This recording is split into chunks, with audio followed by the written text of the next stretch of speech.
वक्फ और औलाद के बारे में हम बात नहीं कर रहे हैं। अगर कोई वक्फ और औलाद करना चाहता है तो भारत के वजीर आजम को मुस्लिम बेटियों से इतनी मोहब्बत है कि उनमें इतनी हिम्मत नहीं है कि बिल्किस बानो को मिलाकर मिल सके, मगर वो कह दिया कि आप अपनी जायदाद को बच्चियों का हक मारकर वक्फ नहीं कर सकते।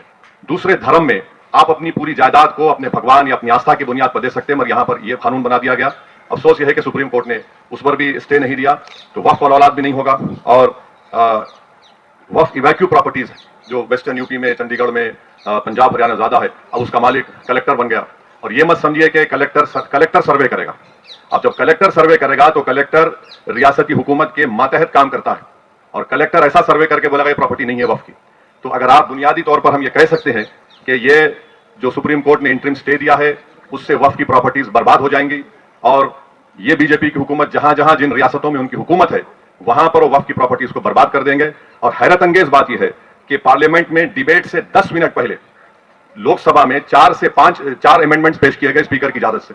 उसमें शेड्यूल ट्राइब का था, ट्रस्ट का था।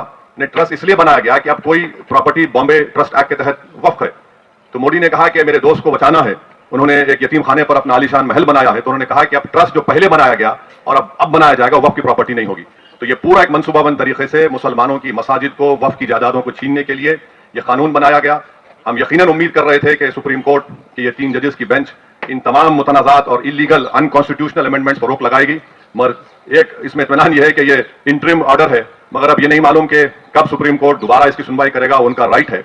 तो ये वक्फ को नुकसान पहुंचाने का कानून बनाया गया। हमको अपनी लड़ाई को जारी रखना है, पीछे नहीं हटना है, ना हमको मायूस होने की जरूरत है, बल्कि हमको अपनी लड़ाई कानून के दायरे में रहकर एहतजाजी तौर पर लड़ने की जरूरत है, सियासी तौर पर लड़ने की जरूरत है। बल्कि मैं तो कहूंगा कि मसाजिद में हर जुमे के दिन जितने इमाम हैं जो खुतबा या उससे पहले वाज करते हैं, बयान करते हैं, उनको इसके बारे में बोलते रहना चाहिए।